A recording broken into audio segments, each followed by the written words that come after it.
Qozog'istonning G'arbiy Qozog'iston viloyatida 48 yoshli O'zbekiston fuqarosi 4 nafar yurtdoshini yoqib yuborgani uchun umrbod qamoq jazosiga hukm qilindi. Bu haqda Moygorod nashri xabar berdi. Voqea 2024-yil may oyida Bayterak tumanida sodir bo'lgan. Ayblanuvchi va boshqa ishchilar vaqtinchalik turar joyda yashagan va ular mavsumiy ishda ishlayotgan bo'lgan. 9-may kuni spirtli ichimlik iste'mol qilgan sudlanuvchi yurtdoshlarining biri bilan janjallashib qolgan. Keyin u qo'liga bolta va o'roq olib ularga tahdid qilgan. So'ng tashqaridan benzin solingan idishni olib kelib, uni gaz plitasiga uloqtirgan.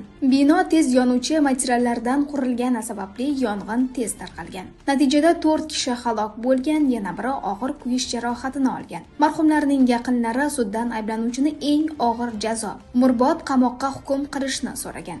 Sud ushbu jinoyatni qasddan odam o'ldirish deb topib, ayblanuvchini umrbod qamoq jazosiga hukm qildi. U jazoni o'rtacha xavfsizlik darajasidagi jazoni ijro etish muassasasida o'tashi belgilandi.